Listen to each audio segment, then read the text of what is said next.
Madam, ಸಭಾಪತಿಗಳನ್ನು ಭೇಟಿಯಾದ್ರೆ ಈ ಘಟನೆ ಆದ ನಂತರ ಯಾವ ರೀತಿ ಸ್ಪಂದನೆ ಸಿಕ್ತು, ಜೊತೆಗೆ ಅಲ್ಲಿ ಏನು ಚರ್ಚೆ ಆಯಿತು ಅಂತ? ಸಭಾಪತಿಗಳು ನಾನು ಭೇಟಿಯಾಗಿ ಈ ಮಾತನ್ನು ಹೇಳಿದ ತಕ್ಷಣ ಸಭಾಪತಿಗಳು ಎಲ್ಲರೂ ಸಾಕ್ಷಿ, ಎಚ್ ಕೆ ಪಾಟೀಲ್ರಿದ್ರು, ಅವರ ಮಹಾಲಕ್ಷ್ಮಿ ಅನ್ನುವಂಥ ನಮ್ಮ ಕೌನ್ಸಿಲ್ನ ಚೇರ್ಮನ್ರಿದ್ರು, ಇನ್ನೂ 4-5 ಜನ ಇದ್ರು. ಸಭಾಪತಿಗಳು ಲಿಟ್ರಲಿ ಗಳಗಳನೆ ನನ್ನ ಜೊತೆ ಕಣ್ಣೀರನ್ನು ಹಾಕಿದ್ದಾರೆ. ಈಗ ಕಂಪ್ಲೇಂಟ್ ಕೊಟ್ಟವ್ರು ನೀವು, ಜೊತೆಗೆ ಈಗ ಬ್ಯಾರೆ ಏನೋ ಒಂದು ರೀತಿ ನಿಮ್ಮನ್ನ ಖಳನಾಯಕರ ಗತೆ ಚಿತ್ರಣ ಮಾಡ್ಲಾಗ್ತಾ ಇದೆ. ನೀವು ಅದೇ ದುರ್ದೈವ. ಖಳನಾಯಕನ ಹತ್ರ ಅಲ್ಲ, ಯಾರು ಕಳ್ಳತನ ಮಾಡಿದ್ದಾರೆ, ಯಾರು ಖಳನಾಯಕಿದ್ದಾರೆ, ಯಾರು ಮಹಿಳೆಯನ್ ಒಂದು ಸ್ವಾಭಿಮಾನವನ್ನು ಕಗ್ಗೊಲೆ ಮಾಡಿದ್ದಾರೆ, ಯಾರು ಮಹಿಳೆ ಕ್ಯಾರೆಕ್ಟರ್ ಅಸಾಸಿನೇಷನ್ ಮಾಡಿದ್ದಾರೆ, ಇವತ್ತು ಅವರನ್ನ ಒಂದು ದೇವರು ಅನ್ನೋ ರೀತಿ. ನಾನು BJPಯ ಎಲ್ಲರಿಗೂ ಹೇಳಲಿಕ್ಕೆ ಬಯಸ್ತೇನೆ, ನಿಮ್ಮ ಪಕ್ಷ, ನಿಮ್ಮ ಸಿದ್ಧಾಂತ ಎಲ್ಲ ಒಂದು ಕಡೆ ಕಟ್ಟಿ ಅದನ್ನು ಹೊಳೆಗೆ ಹಾಕಿಬಿಡಿ. ನಿಮ್ಮ ಪಕ್ಷದ ಸಿದ್ಧಾಂತನೇ ಬೇರೆ, ನೀವು ನಡ್ಕೊಳ್ತಾ ಇರೋದೇ ಬೇರೆ. ಆಡಿದ್ದು ಅವರು, ಅನಿಸ್ಕೊಂಡಿದ್ದು ನಾನು. ನನಗೆ ಅನ್ಯಾಯ ಆಗಿದೆ, ಅನ್ಯಾಯದ ವಿರುದ್ಧ ನಾನು ಹೋರಾಟ ಮಾಡ್ತಾ ಇದ್ದೀನಿ. ಇವತ್ತು ನೀವು ಅವರನ್ನು ಮೆರೆಸ್ತಾ ಇದ್ದೀರಾ. ಯಾವ ಮುಖ ಇಟ್ಕೊಂಡು ಜನರ ಎದುರುಗಡೆ ಹೋಗ್ತೀರಾ? ಯಾವ ಮುಖ ಇಟ್ಕೊಂಡು ದೇವಸ್ಥಾನಕ್ಕೆ ಹೋಗ್ತೀರಾ?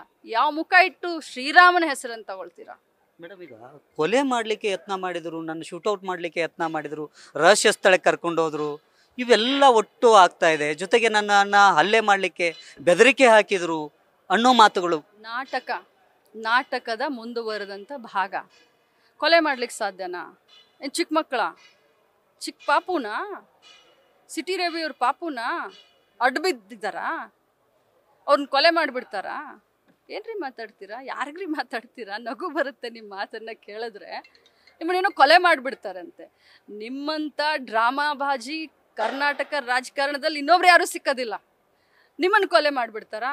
ಅದಕ್ಕೆ ಮತ್ತೆ ನಿಮ್ಮ ಕೇಂದ್ರ ಸಚಿವರು ಈ ರಾಜ್ಯಕ್ಕೆ ಏನು ಕೊಡುಗೆನೋ ಗೊತ್ತಿಲ್ಲ. ಕೇಂದ್ರ ಸಚಿವರಾಗಿ ಕೇಂದ್ರದಲ್ಲಿ ಕೆಲಸ ಮಾಡೋದು ಬಿಟ್ಟು ಮಾನ್ಯ ಪ್ರಹ್ಲಾದ್ ಜೋಶಿ ಅವರು, ಅವ್ರ ಬಗ್ಗೆ ಬಹಳಷ್ಟು ನನಗೆ ಇದಿತ್ತು, ಅಭಿಮಾನ ಇತ್ತು. ಅವರು ಬಂದುಬಿಟ್ಟು ಎನ್ಕೌಂಟ್ರ್ ಅಂತೆ. ಏನು ಆಟಿಕೆ ಸಾಮಾನ ಎನ್ಕೌಂಟ್ರ್ ಮಾಡೋಕ್ಕೆ? ಇದನ್ನು ಉತ್ತರ ಪ್ರದೇಶ ಮಾಡಿದ್ದೀರಾ ಎನ್ಕೌಂಟ್ರ್ ಮಾಡೋಕ್ಕೆ, ಬುಲ್ಡೋಸ್ ಮಾಡಲಿಕ್ಕೆ? ಇದು ಕರ್ನಾಟಕ. ಇಲ್ಲಿ ಪ್ರಬುದ್ಧ ಮತದಾರರಿದ್ದಾರೆ, ಇಲ್ಲಿ ಪ್ರಬುದ್ಧ ರಾಜಕಾರಣಿಗಳಿದ್ದಾರೆ. ಪಾದಯಾತ್ರೆ ಮಾಡಲಿಕ್ಕೆ ಬರ್ತಾ ಇದ್ದಾರೆ. ಏನಂತಂದರೆ, ಈಗ ಬೆಳಗಾವಿ ಚಲೋ, ಅಲ್ಲೇ ಉತ್ತರ ಕೊಡೋಣ ಅಂತೇಳಿ ಬೆಂಗಳೂರಿಂದ ಬೆಳಗಾವಿ ಪಾದಯಾತ್ರೆ ಮಾಡಲಿಕ್ಕೆ BJP ಸಿದ್ಧತೆ ಮಾಡಿಕೊಂಡಿದೆ. Most welcome. ಪಾದಯಾತ್ರೆ ಮಾಡಿ, ನೀವೇನಾದರೂ ಮಾಡಿ. ಬೆಳಗಾವಿ ಕರ್ನಾಟಕದಲ್ಲೇ ಇದೆ, ಬೆಳಗಾವಿ ತಮಿಳ್ನಾಡಿನಲ್ಲಿಲ್ಲ. ಬೆಳಗಾವಿ ಚೆನ್ನಮ್ಮನ ನಾಡು, ಬೆಳಗಾವಿ ಬಸವಾದಿ ಶರಣರು ನಡೆದಾಡದಂಥ ಊರು. ಬೆಳಗಾವಿಗೆ ಬರೋಕ್ಕಿಂತ ಮುಂಚೆ ನಾಲ್ಗೆಯನ್ನು ಸ್ವಚ್ಛ ಮಾಡಿಕೊಳ್ಳಿ.